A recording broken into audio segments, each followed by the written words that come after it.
40세가 넘으면 건강검진을 한다. 연기 1기, 2기, 3기. 종양의 크기, 기수는 재발률과 예후를 설명하는 끊임없이 좋은 신약이 너무 많이 나오고 있다는 점이에요. 자, 이제 우리 이수연 교수님하고 유방암 얘기 두 번째로 이어가겠습니다. 자, 이제 어떻게 유방암이구나를 알게 되는 거예요? 제일 많이 발견하게 되는 계기가 어떻게 됩니까? 뭔가 만져지는 거죠. 본인이. 그 다음에 사실은 유방암도 연기라는 게 있어요. 연기는 막 암이 생겨서 이 주변에서 어디 가지 않고 딱 발견한 그 상황을 발견하게 된 건데, 우리나라 유방암이라고 진단을 받으면 반은 딱 그 연기인 사람들이 있어요. 다행이네요. 네, 그래서 우리가 그런 분들은 0.1% 재발할 수 있고요. 나머지는 재발하지 않아요. 연기는. 그거는 건강검진에서 발견되는 거죠. 그런데 제일 중요한 것은 40세가 넘으면 건강검진을 한다. 엑스를 이렇게 눌려서 찍는, 우리가 그거를 유방 촬영술, 맘모그래피라고 하는데, 젊은 여자들은 지방이 많아서 잘 안 보이니까 초음파를 하는 경우가 있어요. 그래서 그렇게 해서 정기적인 검진을 하는 것이 가장 중요하다. 그러면 연기와 일기 이럴 때 발견되게 되니까 재발의 가능성이 아주 낮아지는 거고요. 일기도 재발률이 매우 낮습니다.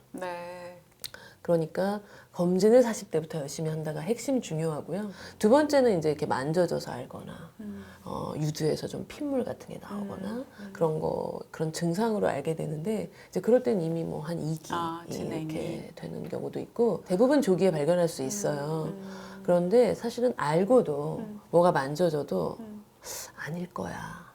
이러면서 근데 이게 유방암이 굉장히 빨리 자라는 유방암이 한 15% 있지만 대부분 유방암은 굉장히 천천히 자라요. 대부분. 그래서 만지면 비슷하니까 또 아닐 거야. 이렇게 하면서 아니 만져지는데도 아닐 거야. 그런 분들이 굉장히 많이 계세요. 네. 그리고 이제 좀 나이가 있으신 분들은 특히나 더 그렇고 좀 젊은 사람이고 박사님이고 배운 것도 많으신데도 괜찮을 거야. 그리고 폐로 전이돼서 오는 거죠. 아이고 잘한다.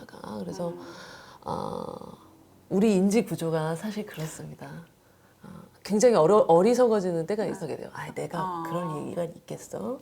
암도 좀 마찬가지죠. 그러니까 회피하고 싶은. 네네. 큰 병이니까. 그래서 그렇습니다. 그래서 어떤 증상으로 알게 되는 경우에 상당히 진행되고 대부분의 유방암은 우연히 발견되는 경우가 좀 많다. 이렇게 아시면 돼요. 검진 열심히 빼먹지 말고 하시기 바랍니다. 그러면 이게 이제 뭐 연기 1기, 2기, 3기 이렇게 얘기하잖아요. 그 구분은 어떻게 되는? 예를 들면 종양의 크기. 그 다음에 이제 여기 암이 생기면 이 길이 있어요. 암세포가 가는 길이.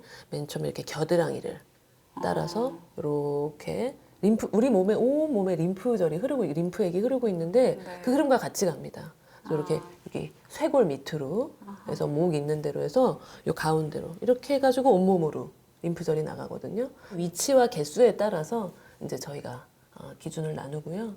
연기는 그냥 수술하고 재발 걱정하지 마세요. 괜찮습니다. 그렇게 끝내지만 이제 1기부터는 1기인데도 항암 치료를 하거나 1기인데도 불현듯 재발하는 그런 암도 있고, 그래서 기수는 결국 기수 자체가 재발률과 예후를 설명하는 가장 중요한 기준이에요. 3기는 예를 들면 뭐 5년 안에 재발될 확률이 30% 이런 식으로 그 기수의 의미는 예후를 의미합니다. 근데 다만 유방암은 다른 암과 달리 유방암의 특징을 규정하는 어떤 3가지 수용체가 있어요. 뭐 호르몬 수용체라고도 하고 또 허투 수용체라고도 하는데 우리 유방암 환자들은 다 이거 알고 있어요. 내가 어떤 타입인지.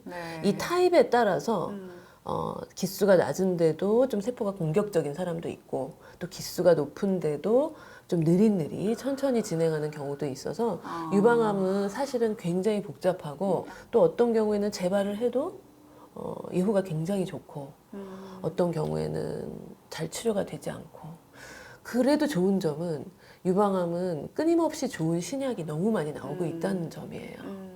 제가 요즘 진료하는 대장암은 이제 신약이 아직 많이 나오지 않아서 환자들이 나빠지면 쓸 수 있는 옵션이 몇 개 없는데 유방암은 아주 다양한 분야의 다양한 종류의 신약들이 나오고 있어서 환자들이 다 알아요. 유방암은 임상 연구 있으면 무조건 참여해야 된다. 네. 그래서 암에 대한 지식도 굉장히 많으시고 환자들이 네. 다른 암종보다 아주 적극적이고. 공부도 많이 하시고 네. 임상 연구도 엄청 찾아보세요. 무슨 어. 카페 같은 것도 많고. 카페도 많고 네. 질문 수준도 엄청나고 논문을 들고 오시는 분들도 많아요. 우리 대장암에서 볼 수 없는 일이었습니다. 아무튼 그래서 네. 굉장히 다양한 예후와 다양한 치료법이 가능하다. 그리고 어느 병원에서 어떻게 하는 치료가 딱 스탠다드고 이렇게 하면은 나쁘다. 이렇게 보기 어려울 만큼 다채로운 치료가 가능하다. 그럼 선생님 그 얘기는 거꾸로 내가 어느 병원에 어느 선생님을 만나는가에 따라서 그런 면도 있습니다. 결과가 달라질 수도 있다. 네, 그럴 수도 그러니까 있습니다. 의료진을 믿고 네, 따르십시오. 이거는 또 그러면 맞습니다. 너무나 잘 하시고 안정적이시고 훌륭하신 분인데도 네. 지방의 작은 병원에 있으니까 나는 네. 믿을 수 없다. 무조건 서울로 가야 돼.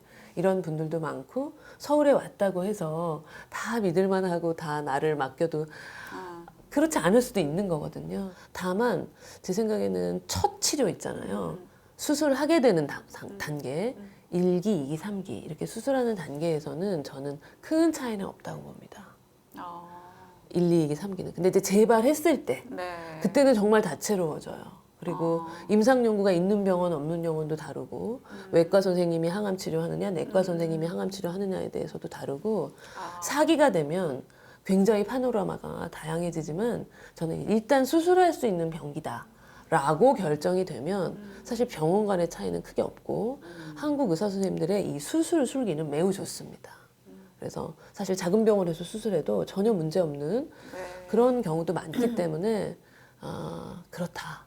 그럼 선생님 그 수술과 항암 치료와 방사선 치료 이거는 보통 한 병원에서 하게 됩니까? 그렇게 아니면- 하는 게 저는 좋다고 생각합니다. 네. 다만 치료만이 표준화되어 있어요. 예. 그 단계는. 네. 그래서 이제 수술을 먼저 하고 항암 치료하고 방사선 하는 경우도 있고 네. 또 수술하기 전에 항암 치료를 먼저 하고 수술하는 경우도 있는데 이런 것들을 결정하는 것은 많이 표준화되어 있습니다. 방사선도 어떻게 어떤 각도로 몇 회 줄 것이냐도 많이 표준화되어 있어서 뭐 형편이 정 닿지 않으면 방사선 치료는 가까운 병원에서 왜냐면 매일 가야 되니까 네, 네, 네. 그렇게도 큰 상관은 없는데 네. 제가 한 병원에서 했으면 좋겠다고 하는 것은 그런 일이 있어서는 안 되겠지만 사실 재발할 수 있거든요. 그럴 때 한 기록이 한 병원에 좀 이렇게 일괄적으로 되어 있는 것이 혼선과 시간 낭비를 피할 수 있어서 그렇게 말씀드리지만 표준화되어 있습니다. 네. 1, 2, 3기에서는 네. 그렇습니다.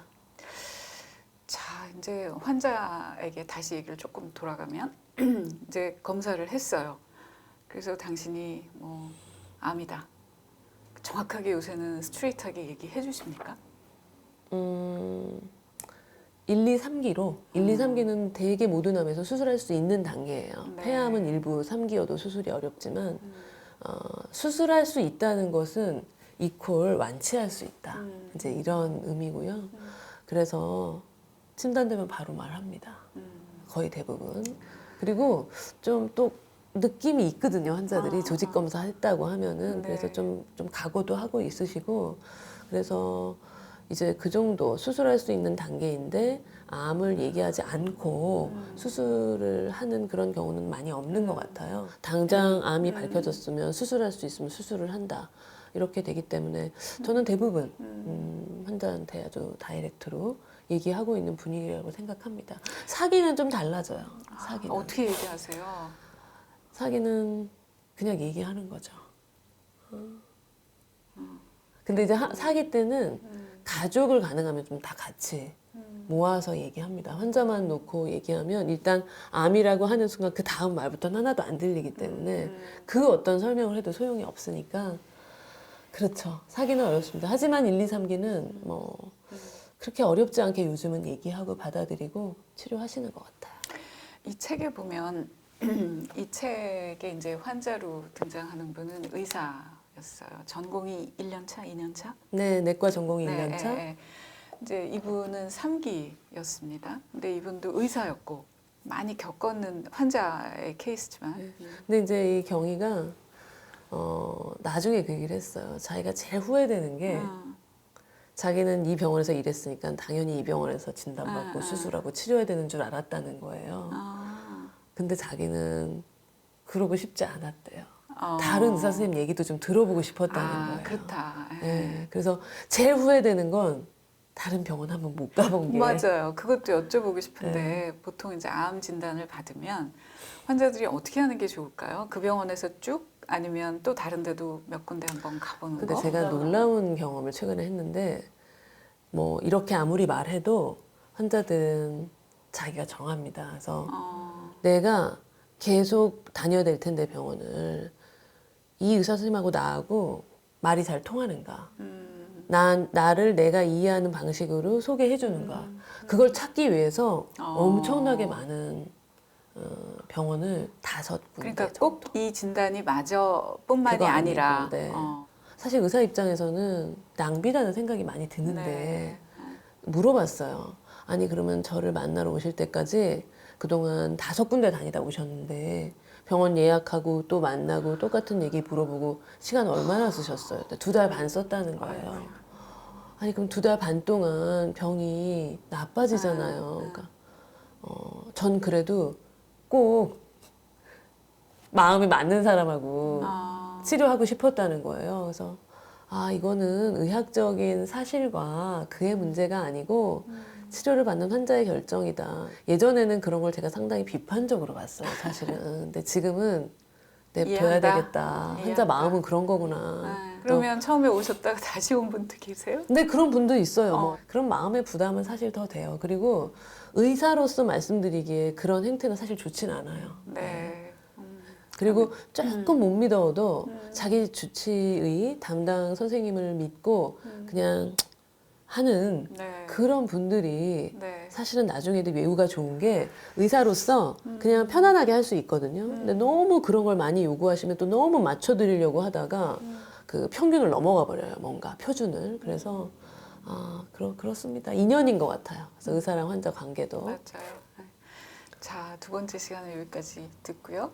이제 3번째 시간은 과연 그럼 암이라고 판정을 받은 그리고 수술도 한 환자에게 그 다음엔 또 어떤 시간들을 기다리고 있고 겪게 되는지 그 얘기를 나눠보겠습니다.